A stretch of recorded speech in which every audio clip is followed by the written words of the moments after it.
Hello बच्चों, math series का मैं 5वां लेक्चर लेके आपके सामने आया हूं और आज हम डिस्कस करेंगे अबाउट इंटीग्रेशन।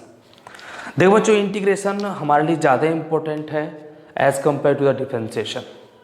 ठीक है, 12th के फिजिक्स में इंटीग्रेशन का जो यूज़ है वो ज़्यादा होगा, आपको कदम कदम पर इसका यूज़ करना पड़ेगा। तो हमें इंटीग्रेशन की, खासकर हमें लिमिट्स कैसे इसमें लगाते हैं, कैसे हम इंटीग्रेट करते हैं फंक्शंस को, इसकी हमें बहुत अच्छे से जानकारी होनी चाहिए। ठीक है, तो हम आज बेसिक्स ऑफ इंटीग्रेशन चलेंगे लेकर के, कुछ क्वेश्चंस करेंगे और कुछ फॉर्मूले भी राइट डाउन करेंगे। तो आज का जो बेसिक पोर्शन है वो हम देखेंगे इस लेक्चर में। ठीक है, तो शुरू करते हैं बेसिक्स ऑफ इंटीग्रेशन। ठीक है जी, तो टॉपिक हमारा आज का है इंटीग्रेशन। इंटीग्रेशन यानी किसे कहते हैं हिंदी में समाकलन। बच्चों, इसका बेसिक जो मतलब होता है ना, वो होता है जोड़ना। एक तरह से small small, infinitely small small pieces को आपस में ऐड करने की जो प्रोसेस होती है उसे कहा जाता है इंटीग्रेशन। ठीक है, एक लकड़ी मान लीजिए है या कोई भी फंक्शन है, मान लीजिए हमारे पास उसके बहुत सारे टुकड़े हैं, स्मॉल स्मॉल पीसेस हैं और हम उसको एक साथ ऐड करना चाहते हैं। तो किसी भी फंक्शंस को जो स्मॉल स्मॉल वैल्यूज होती हैं उस फंक्शन की, उसको आपस में जोड़ के एक बड़ा सा वैल्यू प्राप्त करना, वो इंटीग्रेशन कहलाता है। तो इंटीग्रेशन मतलब क्या होता है? बहुत स्मॉल स्मॉल पीसेस को आपस में ऐड करने की जो प्रोसेस होती है उसे इंटीग्रेशन कहा जाता है। तो हम यहाँ पे किसी फिजिकल बॉडी को नहीं ऐड करेंगे, हम यहाँ पर क्या देखेंगे, हम यहाँ पे फंक्शंस को ऐड करने की कोशिश करेंगे। ठीक है जी, ओके, तो उसको देखते हैं अपन। ठीक है बच्चों, तो देखिए जरा, तो हम लेंगे जैसे कि मान लो हमारे पास में बच्चों एक फंक्शन है कोई। लेट अस सपोज कि we have a function y is equal to f of x. इसी को लिखा जाता है x की पावर n, ऐसे लिखा जाता है। ठीक है, क्या मतलब? फिर से वही आ गया कि फंक्शन क्या है। फंक्शन आपका दो वेरिएबल का एक रिलेशन है। मैं आपको पहले बता चुका हूं, एक इंडिपेंडेंट वेरिएबल होता है जिसकी वैल्यू हम अपने अकॉर्डिंगली रख सकते हैं, और एक डिपेंडेंट वेरिएबल होता है जिसकी वैल्यू एक इंडिपेंडेंट वेरिएबल पर डिपेंड करती है। और इन दोनों के बीच में जो एक रिलेशन होता है उसे कहते हैं अपन फंक्शन। तो हमारे पास एक फंक्शन है y is equal to f of x is equal to x power n। तो हमसे बोला गया कि भाई इस फंक्शन का इंटीग्रेशन कीजिए। अब फिर वही प्रॉब्लम आई कि इंटीग्रेशन करें तो किसके रेस्पेक्ट में करेंगे? तो इंटीग्रेशन आप उसी इंडिपेंडेंट वेरिएबल के रेस्पेक्ट में करोगे जो आपको गिवन है। तो इस फंक्शन में जो इंडिपेंडेंट वेरिएबल है वो क्या आपका x है। तो किसी भी फंक्शन का इंटीग्रेशन हो या डिफरेंशिएशन हो, यानी कि अवकलन हो या समाकलन हो, हम हमेशा एक इंडिपेंडेंट वेरिएबल के रिस्पेक्ट में ही करते हैं। तो हम यहाँ देख पा रहे हैं कि हमारे पास में दो वेरिएबल है, y है एक आपका, एक x है। ठीक है, तो x is the independent variable और y is the dependent variable. तो y का इंटीग्रेशन होगा ऑलवेज किसके रिस्पेक्ट में?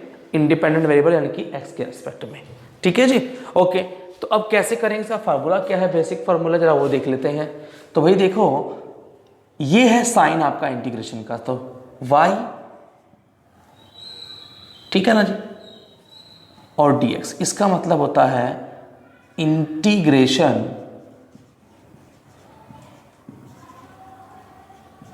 Of y with respect to x। Integration of y with respect to x, इसका मीनिंग है ये जो साइन देख रहे हैं किसका? इंटीग्रेशन का साइन है। ठीक है, तो अगर ये जो साइन कहीं भी लगा होगा आपका डॉट करके ds ऐसे लगा, तो इसका मतलब क्या होता है? Integration. Integration with respect to x। w means with, r means respect और t मतलब टू, तो विद रेस्पेक्ट टू x, इसका मीनिंग होता है। अब हमें अगर निकालना है, इसका इंटीग्रेशन निकालना है, तो उसका फॉर्मूला क्या है बच्चों? Integration of y with respect to x equal to integration, what is the value of y? x power n into dx। ठीक है जी। अब इसका फॉर्मूला क्या होगा बच्चों?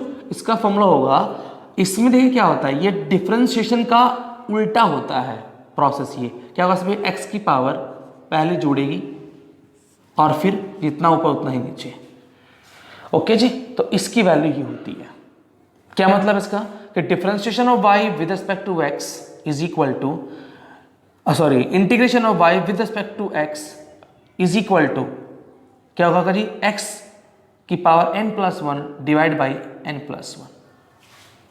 ठीक है जी, तो आप यहां लिख सकते हैं इस तरह से x power n into dx। क्या मतलब इसका, integration of x with respect to x, integration of x power n with respect to x is equal to this. ठीक है जी, फिर सुन लीजिएगा, integration of x power n with respect to x is equal to x की power n+1 divide by n+1। Question देखिए इस पर एक क्वेश्चन क्या है बच्चों, देखिए जरा, बड़ा सिंपल क्वेश्चन लेंगे। पहले मान लो कि y इक्वल टू आपको दे दिया है x², क्या दे बच्चों, y इक्वल टू x², ये आपको दे दिया, इसकी वैल्यू आपको निकालनी है, इसको आपको इंटीग्रेट करना है। तो क्या करेंगे, देखिए यहाँ पे integration of y with respect to x, इसका मतलब ये होगा इज इक्वल टू क्या, y की वैल्यू पुट करिए, y की वैल्यू है x² इंटू dx। ठीक है जी, कोई दिक्कत, चलिए लगाइए। फॉर्मूला क्या होता है, फॉर्मूला होता है x की power n+1 divide by n+1, ये इसका फार्मूला हो गया। कोई दिक्कत है क्या, ठीक है। अब यहाँ पे n की वैल्यू क्या है बच्चों, n की वैल्यू यहाँ पर देखिए है 2, x की पावर कितनी है यहाँ पे 2, तो यहाँ पे जहाँ n वहाँ पे 2 रख दीजिएगा, आंसर आ जाएगा। तो कितना होता है ये, तो आंसर आपका आ गया dx इक्वल टू, ये तुम्हारा हो गया x की पावर 2+1 बाई 2+1। तो integration of y to x is equal to कितना आएगा, x की power 3/3। This is the answer. कोई दिक्कत, ये इसका आंसर है। ठीक है जी, एक क्वेश्चन और ले लेते हैं। सपोज करो क्वेश्चन आपको दिया कि y is equal to, question है मान लीजिए y इक्वल टू x की पावर -3 आपको ये दे दिया, आसान सा क्वेश्चन। ठीक है, तो इसका करिए इंटीग्रेशन, तो करो बच्चों integration of y with respect to x equal to क्या होता है बताइए, ये होता है आपका x की power n+1 divide by n+1। तो बच्चों जहाँ n है वहाँ पे क्या आएगा, होता है -3 आएगा अब की बार, क्योंकि n की वैल्यू कितनी है, -3 है। तो -3+1 डिवाइड बाई -3+1। ठीक है जी, समझ में आ रहा है सबको, ओके। तो ये x की पावर देखिए -3+1 कितना, -2, और ये कितना बोल नीचे भी -2। ठीक है, तो इसको हम क्या लिख सकते हैं, इसको लिखेंगे इस तरह से कुछ, x की पावर, ये दोनों हो जाएगा x की पावर -2, ठीक है जी, और यहाँ पे या इसको ऐसे लिख लो, इसको नीचे लेके आ जाइए, तो -1/2 इंटू बटे में x²। दिस द आंसर, ये इसका आंसर हो जाएगा। कोई दिक्कत है जी, उसको आप नोट डाउन कर लीजिए फटाफट से।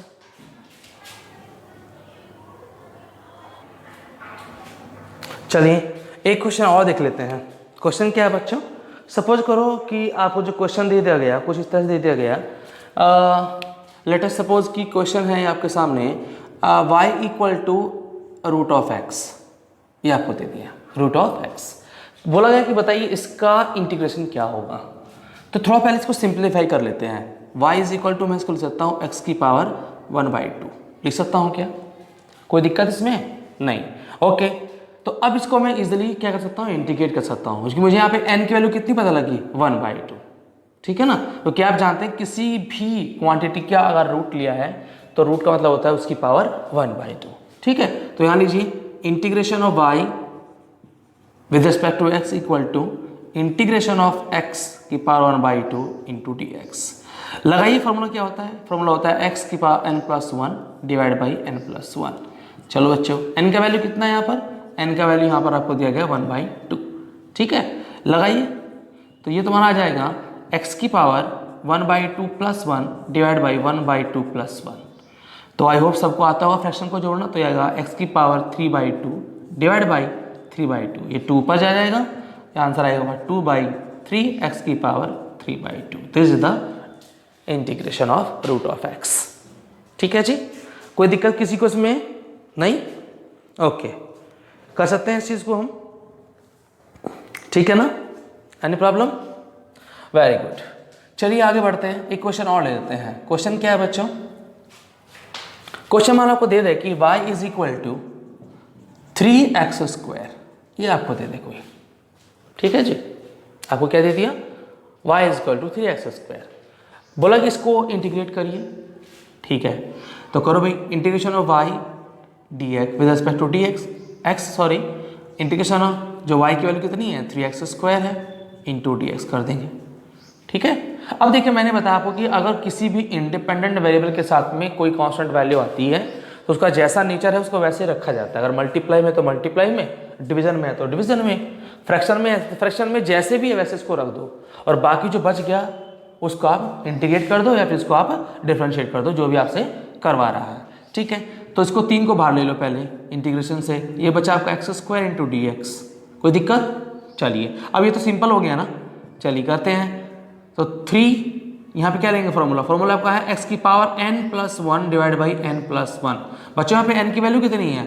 n की वैल्यू आपकी यहाँ पर है 2, तो पुट कर दीजिए 3x की पावर 2+1 और 2+1 नीचे डिवाइड मिलेगा, ठीक है। तो आएगा 3 इंटू x की पावर 3 बाई 3 से कैंसिल हो गया, तो बोलो कितना आ गया x power 3। This is the answer, it is very simple, ठीक है जी। कोई दिक्कत है किसी को? इसको आप नोट कर लें, और फिर मैं आपको कुछ फॉर्मूला लिखवा रहा हूं, उनको आप नोट डाउन करेंगे बच्चों। तो ये आपके सामने कुछ बेसिक फार्मूले हैं इंटीग्रेशन से रिलेटेड, ठीक है, जो हमें काम आएंगे अक्सर, तो उनको आप नोट डाउन कर लेंगे और उनको याद भी कर लेंगे, ठीक है जी। तो ये आपके सामने मैंने यहाँ लिख दिया है, मैं एक बार पढ़ दे रहा हूँ सबके आप सामने। ये तो आपको जानते ही हैं, integration of x power n into D X is equal to x power n+1 divide by n+1। Integration of 1/x into D X is equal to क्या होता है? log base ex। इनका उल्टा प्रोसेस है पूरा, e पावर x का e power x ही हो जाएगा, एनी कांस्टेंट का होगा जिसके रेस्पेक्ट में करोगे ना वही हो जाएगा। मालूम मैंने यहाँ पे x के रेस्पेक्ट में किया है तो x हो जाएगा, अगर यहाँ पे t होता तो t हो जाता है यहाँ पर भी, ठीक है ना, यानी कि जिसके रेस्पेक्ट में करोगे वही यहाँ पर हो जाएगा। तो क्या बोला इसने कि integration of any constant, single constant होना चाहिए, किसी इंडिपेंडेंट वेरिएबल के साथ इसको नहीं आना चाहिए, सिर्फ कांस्टेंट वैल्यू होगा, तो आपका क्या हो जाएगा? x हो जाएगा। फिर है इंटीग्रेशन ऑफ a की पावर x, a मतलब कि यहाँ पे 2 3 4 5 6 कुछ भी, x नहीं यहाँ पर ही है, ये कोई नंबर है, कोई आपका डिजिट है कोई, ठीक है, या फिर कोई और दूसरी वैल्यू है, ठीक है। तो ये 1 पावर x है, तो कितना हुआ? 1 power x divide by log base c है, ये इसका हो जाएगा। और बाकी साइन का होता है cos माइनस में cos का साइन, sec² का tan x, cos x² का minus cot x, sec tan x का आपका sec x, cosec cot x का आपका माइनस cos x, और ये कुछ आपके इनवर्स ट्रिग्नोमेट्रिकल फंक्शन है जो हमें काम आएंगे, that is integration of 1/√1 minus x² into D X is equal to sine inverse x, और integration of 1/1 plus x² dx equal to tan inverse x, और integration of 1/x√x² minus 1 equal to sec inverse x, ठीक है। तो ये हमारे पास में इतने सारे फार्मूले हो गए। अब मैं 1-2 क्वेश्चन और इस पर कर लेता हूँ, ठीक है जी, फिर हम इसमें कल कंटिन्यू करेंगे, नए लेक्चर लेके आएंगे, नया वीडियो लेके आएंगे सामने। कल हम लिमिट पे और बाकी सब पे चर्चा करेंगे, चेन रूल पे चर्चा करेंगे और लिमिट पे चर्चा करेंगे, ठीक है। इन दोनों पे हम कल चर्चा करने वाले हैं, लिमिट और चेन रूल। ध्यान रखो बच्चों, इंटीग्रेशन में डिफरेंशिएशन का यूज भी होता है। जब हम इंटीग्रेशन में चेन रूल पढ़ते हैं, तो इसमें आपका डिफरेंशिएशन का यूज भी होता है, इसलिए बी केयरफुल कि आपको डिफरेंशिएशन भी आना चाहिए, ठीक है। ओके जी, चलते हैं। तो जैसे मान लो मैंने बताया आपको भी कि y is equal to, question आपको दे दिया e की पावर x, और कहा कि इसका इंटीग्रेशन करो, ये क्वेश्चन है। तो integration of y with respect to x, integration of यहाँ पे कर देंगे e पावर x dx, तो बच्चों कितना होगा इसका हो जाएगा e की पावर x, ठीक है। This is the answer, okay. Question is कि मान लो आपको दे दिया इसने कि इंटीग्रेशन करो आप y इज इक्वल टू 3 का x के रेस्पेक्ट में करिए, किसके रेस्पेक्ट में करिए, एक्स रेस्पेक्ट में। तो integration of Y with respect to X equal to integration of 3 with respect to X. तो 3 को बाहर ले लीजिए, integration of 1 into D X कितना है बोलो, 3 into X is the answer. Okay, तो दिस इज द क्वेश्चन। अब मैं आपको कुछ क्वेश्चन देता हूं जो आप खुद करेंगे अपने आप से, जैसे कि y is equal to let us suppose 3x, y equal to root of x, y equal to x की power 1/3, y equal to 3x की power 4, y equal to 5x power 4, y equal to let us suppose क्या कर सकते हैं बच्चों को, late us suppose 5, ठीक है, और y equal to let us suppose हो जाएगा आपका x की पावर 1/7, वही माइनस के, y इक्वल टू x की power -10, y equal to 3/2 into X की पावर 2/3। तो ये आपके इतने सारे क्वेश्चन है, आप सब करके देखिएगा, ट्राई कीजिएगा। ओके जी, थैंक यू वेरी मच।